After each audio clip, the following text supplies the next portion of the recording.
Shalom Bapak Ibu Saudara yang dikasihi Tuhan. Seri pengajaran hari ini berjudul Menjadi Kekasih Tuhan. Kalau kita perhatikan kisah Lot, ketika Allah mau menghancurkan Sodom dan Gomora, Allah mengingat Abraham, yang karenanya Allah menolong Lot. Ini pelajaran berharga, saudara.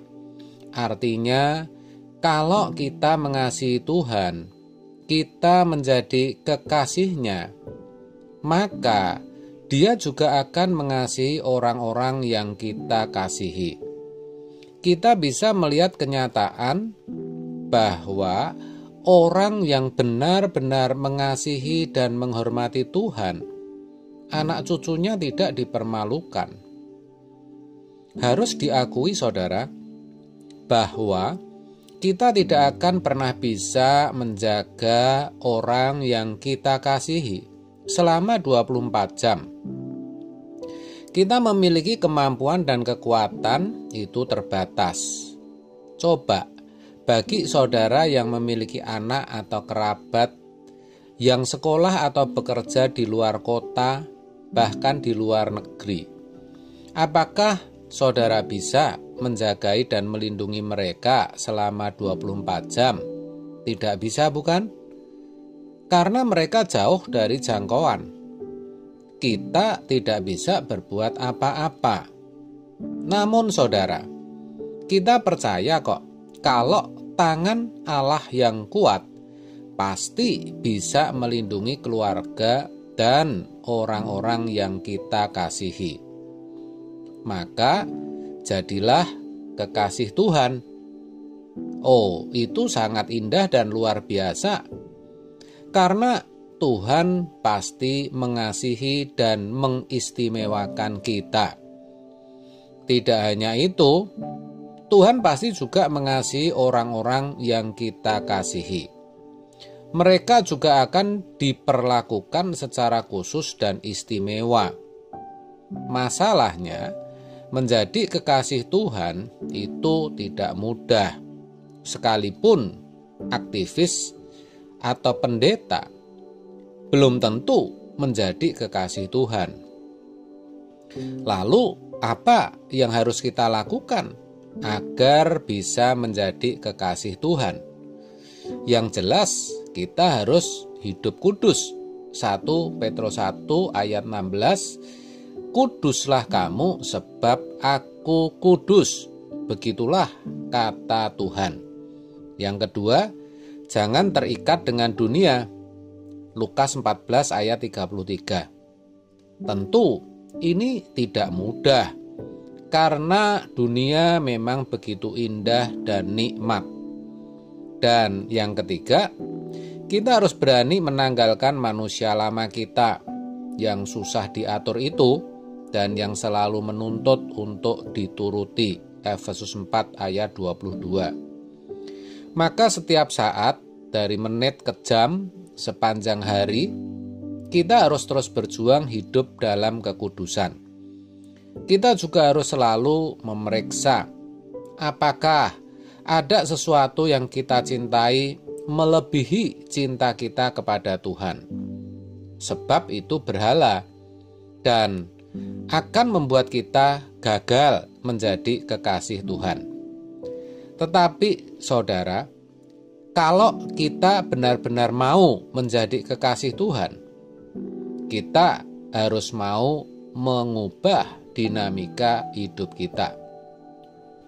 Kalau cuma berkata, "Tuhan Yesus, Engkaulah kekasih jiwaku," itu gampang. Tetapi pertanyaannya, apakah Tuhan mengakui kita sebagai kekasihnya? Banyak orang merasa sudah menjadikan Tuhan kekasihnya, padahal itu cuma di pikiran atau hanya fantasi. Menjadi kekasih Tuhan itu indah, tetapi sangat sukar dan berat, saudara.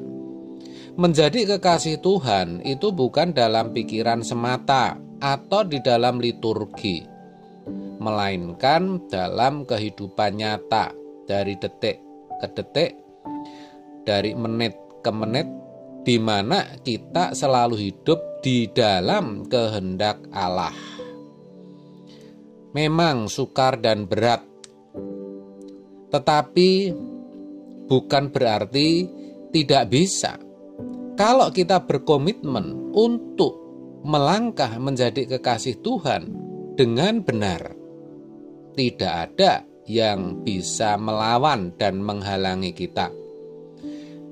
Memang sangat mungkin kita mengalami penindasan, pembulian, atau tekanan, tetapi itu hanya sementara waktu.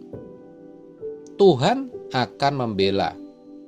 Dia akan berdiri di pihak kita, saudara. Dan kita tidak bisa dilawan. Tuhan berkata, semua akan ditambahkan kepadamu. Maksudnya adalah apapun yang berguna bagi kita untuk bisa mendahulukan kerajaan Allah, Tuhan pasti berikan. Jadi, jangan kita ragu dan tidak percaya bahwa kalau kita sungguh-sungguh menjadi kekasih Tuhan, Tuhan bukan hanya mengasihi kita, melainkan juga mengasihi orang-orang yang kita kasihi. Pasangan hidup, anak, menantu, cucu, cicit, semua keturunan kita. Satu hal yang mesti kita sadari, saudara, bahwa alam semesta ini bukanlah tempat yang tidak bertuan. Allah yang menciptakan dan memiliki jagat raya ini selalu mau berurusan dengan kita. Ingat itu. Itu artinya kita tidak bisa suka-suka, karena tidak ada tempat yang netral. Dimanapun dan kapanpun kita selalu ada dalam cengkeraman hadirat Allah. Pemazmur berkata, kemana aku dapat pergi menjauhi rohmu? Kemana aku dapat lari dari hadapanmu? Mazmur 139 ayat 7. Maka kita tidak bisa membangun kehidupan kita hanya dengan berdoa atau ke gereja. Itu belum cukup, saudara. Kehidupan kita haruslah dalam persekutuan dengan Tuhan, tidak hanya setiap hari, tetapi setiap jam, setiap menit, setiap saat. Dan kalau kita berharap perlindungan Tuhan, kita harus hidup sesuai kehendaknya. Kalau tidak, hidup kita pasti menyimpang dan kita menjadi orang yang tidak layak mendapat perlindungan Tuhan. Yesaya 59 ayat 1-2 mengatakan, sesungguhnya tangan Tuhan tidak kurang panjang untuk menyelamatkan dan pendengarannya tidak kurang tajam untuk mendengar. Tetapi yang merupakan pemisah antara kamu dan Allahmu ialah segala kejahatanmu, dan yang membuat dia menyembunyikan diri terhadap kamu sehingga ia tidak mendengar ialah segala dosamu. Jadi saudara, mari kita benar-benar hidup dalam kebenaran. Kekudusan itu tidak bisa ditawar, juga tidak bisa dikurangi. Jangan terikat dengan perkara-perkara dunia. Semakin kita bisa melepaskan diri dari dunia, kita makin suci dan makin bersih. Bersih dalam pikiran, ucapan, dan tindakan. Tidak punya hobi atau kesenangan yang menyita pikiran dan hati kita.